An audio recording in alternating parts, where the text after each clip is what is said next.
Greetings, and welcome to the Modern Alchemist channel. I'm Aubrey Forrest, the Modern Alchemist, and this is Concept Corner. Today's Concept Corner is actually part 3 of our discussion on the Tria Prima, or the 3 prime elements of alchemy. Our first discussion centered on the Tria Prima and the 4 elements and the logic and science behind their esoteric color associations.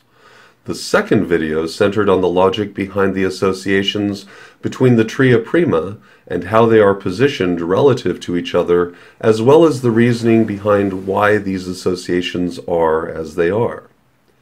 Then Bert happened. Yeah, Bert, this one's on you, buddy, and it's awesome. Bert is one of my patrons on Patreon and a very long-time subscriber to the Modern Alchemist channel. So I was delighted when he broke out The Secret Teachings of All Ages by Manly P. Hall as part of his comments, as he noted. In the spirit of adding to the conversation, while trying not to take anything away, I want to add that earlier this week I read about varying correspondences in The Secret Teachings of All Ages by Manly P. Hall. I was actually going to ask a similar question to what Namas Dave posted. On pages 504 and 505, this is found in the Theory and Practice of Alchemy section, are described 3 different tables regarding the Tria Prima as they are formed from the prima materia. We see here that there are differing opinions on how these correspondences align with their respective Tria Prima.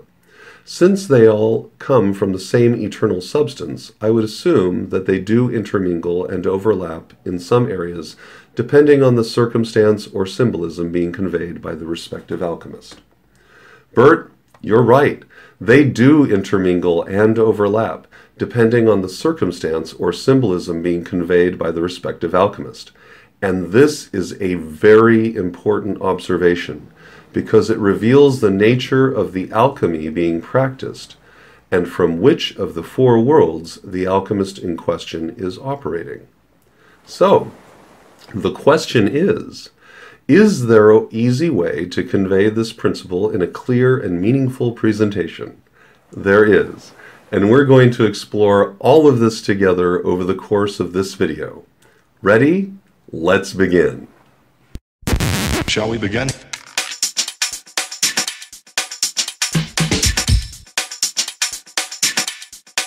Let's begin now.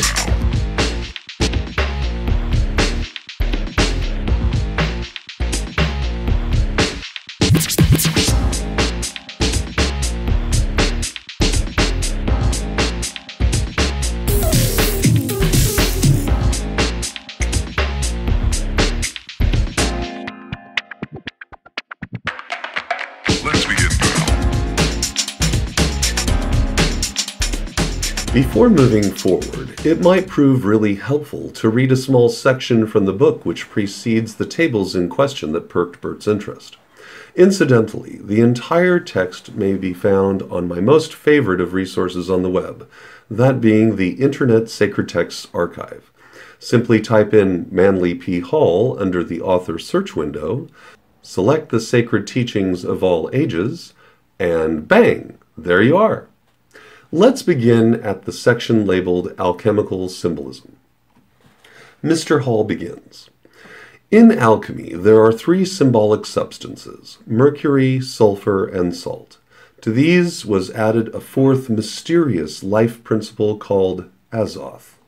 Concerning the first 3, von Herwelling has written, there are 3 basic chemical substances which are called by the philosophers salt, sulfur, and mercury, but which are not to be confounded in any way with the crude salt, sulfur, and mercury taken from the earth or secured from the apothecary. Salt, sulfur, and mercury each has a triune nature, for each of these substances contains in reality also the other 2 substances, according to the secret arcanum of the wise. The body of salt is, therefore, threefold, namely, salt, sulfur, and mercury. But in the body of salt, one of the 3, salt, predominates. Mercury, likewise, composed of salt, sulfur, and mercury, with the latter element predominating. Sulfur, similarly, is actually salt, sulfur, and mercury, with sulfur predominating. These 9 divisions, 3 times 3 plus Azoth, the mysterious universal life force, equals 10, the sacred decade of Pythagoras. The main point, however, is proved. The alchemical philosophers used the symbols of salt, sulfur, and mercury to represent not only chemicals, but the spiritual and invisible principles of God, man, and the universe. The 3 substances, salt, sulfur, and mercury, existing in 4 worlds, as shown in the table, sum up the sacred number 12, as these 12 are the foundations of the great work. They are called, in Revelation, the 12 foundation stones of the sacred city.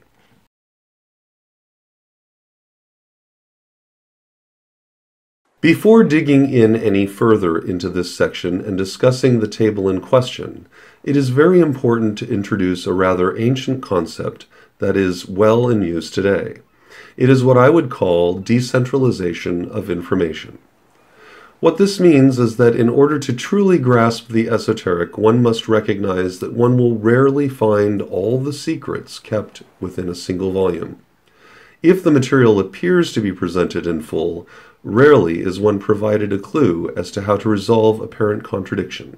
The information, like this table, is merely there for consumption. Those experienced with this material will understand how to apply it, while those who do not are left to wonder why there is so much contradiction and confusion. Today, a similar process is seen in our modern narrative media stream. To enjoy a narrative's full potential, one must be willing to watch a movie, read a book, perhaps some graphic novels, and maybe even play an MMORPG to get the full scope of the narrative. Star Wars and Star Trek are fantastic examples of this process, where one can merely watch the movies or TV shows, but should one wish to become fully immersed within the universe in question, one might reasonably consider consuming hundreds of books, magazines, and graphic novels, MMORPGs, and even a few tabletop RPGs.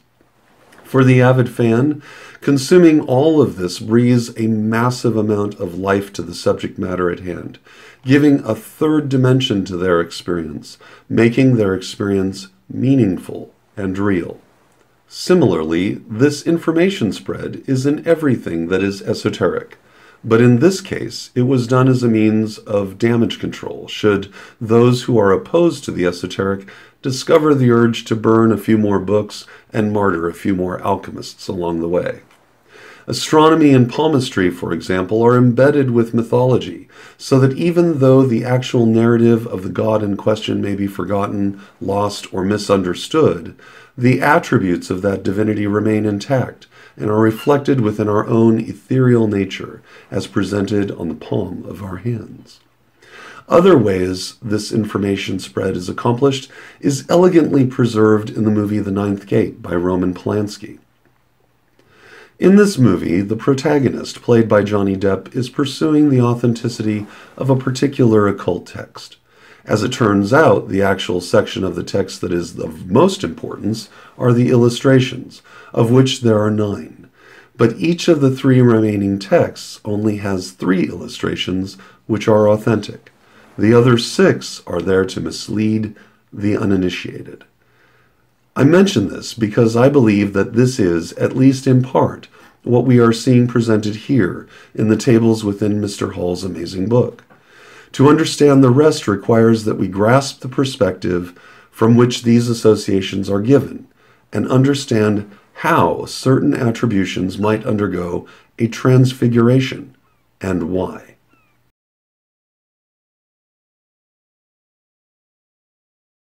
First, with a section title like that, and considering that the great work is performed simultaneously in 4 worlds, do you actually think that you're going to get the full story in a single chart of correspondences?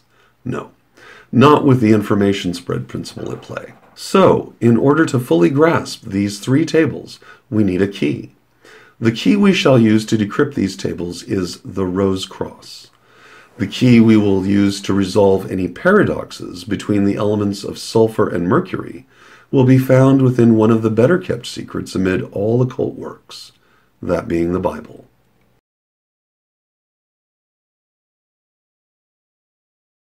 As we look at the table, we see that there are four worlds, that of God, man, the elements, and chemicals. Each realm is divided into three parts, each part reflective of its essential nature and the causal forces in operation within that aspect of the world in question. As such, each realm is reflected as father, mother, and son. It is interesting to note that the mother is represented as the Holy Ghost. A few things can be drawn from this. While it is tempting to say that this is the result of Christian influences, one must actually recognize the influence of the occult on Christianity. The presentation of the sacred feminine as the Holy Ghost is an effort to describe the universal ether, which is the receptive medium upon which all reality is built. It is the resistance of the ether upon force that gives rise to creation. As such, this is an occult, not Christian association. Next we have the realm of man, and gladly the material I have presented to date is consistent with this knowledge, regardless of the table referenced. It is in the elemental correspondences that the information I presented to you is a bit fuller. This is because what I presented to you was a synthesis of many other sources that I have gathered and used over the years. This, coupled with my appreciation of Kabbalah and Tarot, led me to hybridize the standard table with the inclusion of dual elements. You will note that this process can be done by combining the elemental associations of the bottom two tables together. Now, Table 1 seems to present a problem, as that the sun is presented as fire and later as sulfur. But this will be resolved quickly upon examination of the rose cross. Only Table 1 is the exception. The other two tables unify under the concept as I have taught them to you thus far. So in fact we see that the Father is spirit, air, and fire, which is sulfur. The Son is soul, air, and water, which is mercury, and the Mother is body, water and earth, which is salt. So what's the deal with Table 1?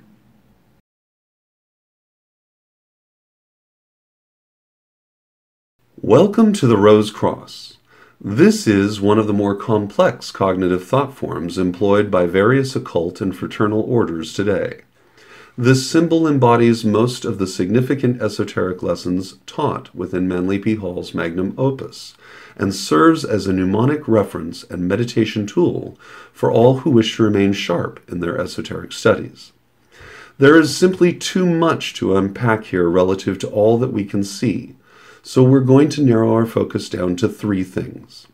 What is the nature of this cross? Meaning, what is it doing, and what is it when it is not as it is currently presented? We will examine the cross at its ends and discuss the nature of each section presented and what this means.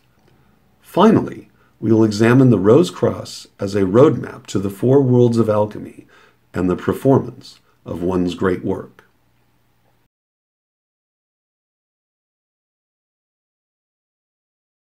Visual contact.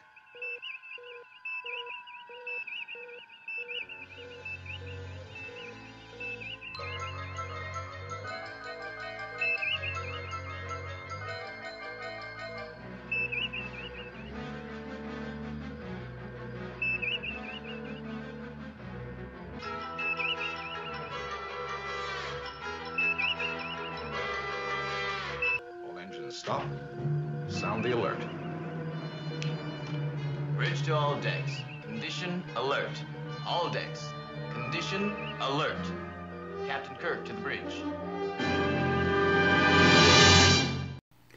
Most are unaware of the simple geometric fact. A cross is a cube that has been opened up and is at rest.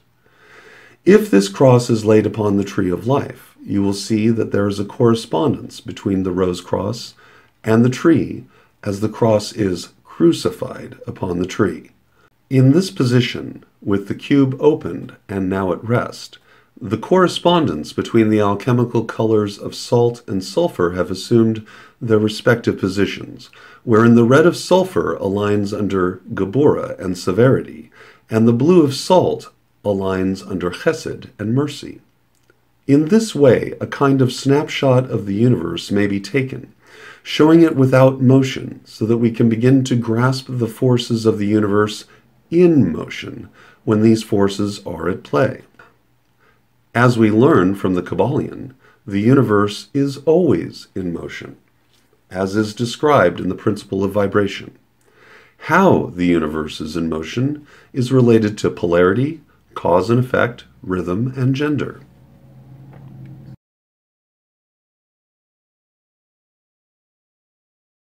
As we look more closely at the tips or ends of the rose cross, we can see that they each bear the symbols for the Tria Prima, but with some significant variation. The reason for this is due to the fact that each aspect of the Tria Prima possesses within itself the other three aspects as well. In truth, there is no such thing as elemental purity of any kind, because all things are made from the prima materia, and as such, all things will have an aspect of all things within them. What differentiates each element within the Tria Prima is dominance of expression, and so the walks like a duck saying comes into play. The blue of salt is salt because salt is the predominant element, it residing at the center or head of the limb of the cross it occupies. Similarly, the red of sulfur is sulfur because sulfur is dominant. The middle pillar of Mercury is still dominated by Mercury, but the aspect at the top differs from the bottom in reference to the placement of salt and sulfur. The next thing to observe is dualistic symmetry between each of the limbs of the cross, so that were you to fold it in half so that the tips of each limb touched, each element is in contact with either its reflection, as in the case of Mercury, or its opposite, as in the case of sulfur and salt. Finally, looking at the cross in association with the tree, and assuming that the corresponding relationship between the color red is consistent with a reference to Binah, as well as Geburah, then the start point in our journey around the cross begins, or can begin, on the subjective right, with sulfur embodying an active, masculine, projective, penetrative force, within the static realm of the tree's right side, which is crowned by Binah and Saturn, giving it the potential for future action when not at rest. Similarly, we have exactly the opposite presented on the left limb, with salt's passive, feminine, repellent, and resistant attributes placating the blue chaos of the left limb. Creation is still manifest within the middle pillar, as all life is housed within the framework presented in Mercury, wherein for a moment life exists and passes away to exist again. The gold at the top is a presentation of the spiritual potential, with the same counterbalancing act at play wherein apparent roles are reversed in the stasis of the red cross. The bottom limb is the kingdom of reality. This is where we live, and as you can see, I was teaching us how the Tria Prima presents within the active world of composites, wherein we have life and breath and momentarily reside.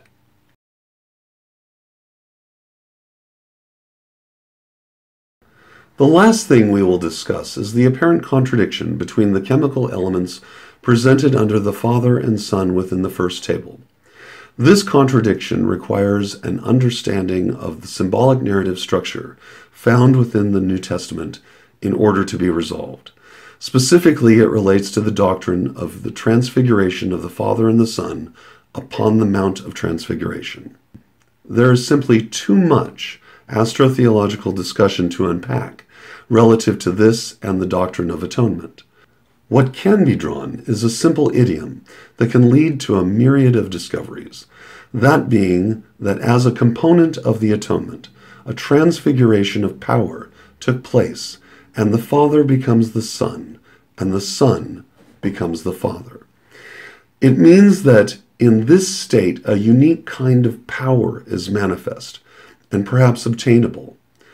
Ultimately, it is descriptive of mortal and temporal transcendence and empowerment to drive creation with mind, Mercury, standing in opposition to matter, Salt, allowing will and force to destabilize the material and forge it into whatever may be conceived. Mental transmutation is driven by the higher laws of spiritual and mental force, which drive and shape the material universe.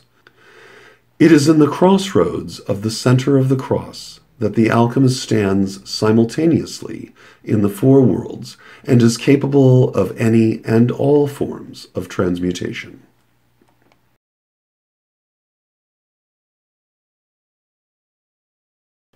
Each depiction of the Tria Prima is correct, but, as Obi-Wan Kenobi might say, only from a certain point of view. This is how everything within the realm of the esoteric operates. The key is to remember where you happen to be standing relative to what you may be observing and the function you wish to see employed within your own works of consciousness. Perspective is everything, especially in the esoteric. This is why the quality of mental alacrity is so desirable, because it eliminates any form of contradiction through a greater understanding of the total framework under which the four worlds are united. I'm Aubrey Forrest, the Modern Alchemist, and this program was brought to you thanks to the generous contributions of the friends and members of the Modern Alchemist channel on Patreon. If you haven't checked out the Modern Alchemist channel on Patreon, please do. I've provided a link in the description below. Finally, if you found this material helpful, please let me know in the comments section below. And don't forget to like, share, and subscribe. I'll be talking to you soon.